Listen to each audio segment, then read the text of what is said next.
I actually was 2 weeks into a new job at Cosmopolitan magazine, and I received a call at work from my brother-in-law, David's oldest brother, Lee, stating that David had not come back from an interview, despite the fact that my husband was a war correspondent and had traveled to dangerous places while we dated. I never anticipated this outcome.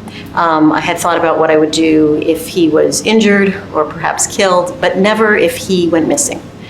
So it took me totally by surprise.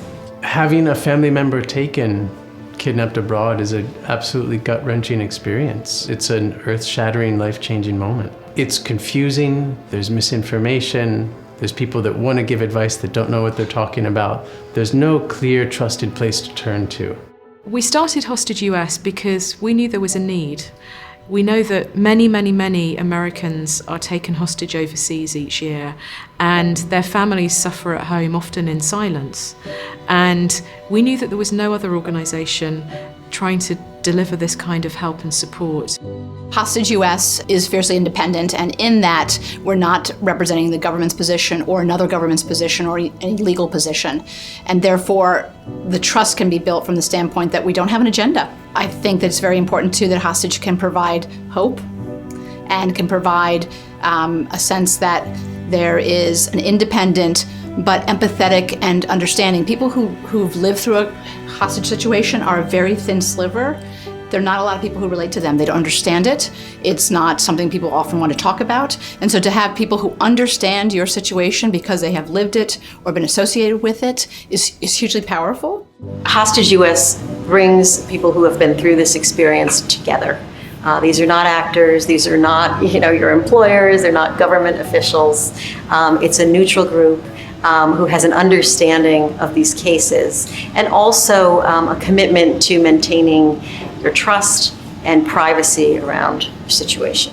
We as Hostage US find that returning hostages probably struggle most with returning to normal. How is life normal when you have been psychologically abused? You may have suffered malnutrition, you may have muscle wastage, you've had a near-death experience, and so how do you return to normal? Hostage US provides the opportunity for them to remain engaged and seek services from us. Hostage US also helps families to access a number of professional support services, pro bono legal support, pro bono advice to manage their finances, because many families find that their financial situation is impacted negatively by a kidnapping.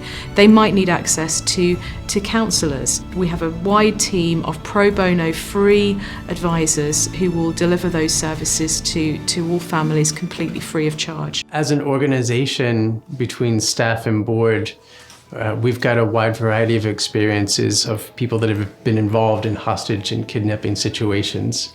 The staff of Hostage US is uniquely qualified for what they do. There's no one else in the world that has done this and has done it so professionally and with such dedicated service to hostage families. For me and my family and Jim's family and all of our close friends, I can't think of anybody that would not have benefited from the support of Hostage US. And being pointed in the right direction with someone that could help us process and cope and make sense of what was going on, because it's shocking, it's numbing, it's earth-shattering.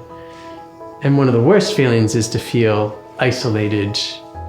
I absolutely would recommend people reach out to Hostage US. They think of family first and last.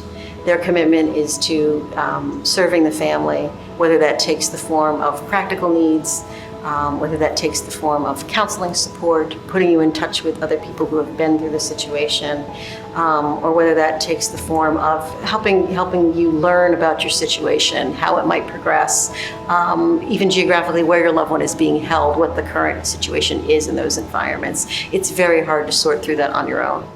Experiencing a kidnapping is a very scary time for a family, and families always have some moments of extreme darkness where they worry a great deal about what the future might hold.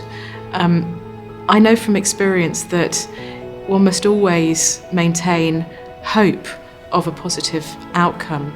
Most hostages do come home alive, and most hostages who come home alive manage to go on to lead wonderful, positive, fulfilling lives. For families and hostages going through this, we would really urge them to get in touch. You can do that either through our free helpline, you can do that through our website. Get in touch. We will assign somebody to call you back, and then that's where the support starts.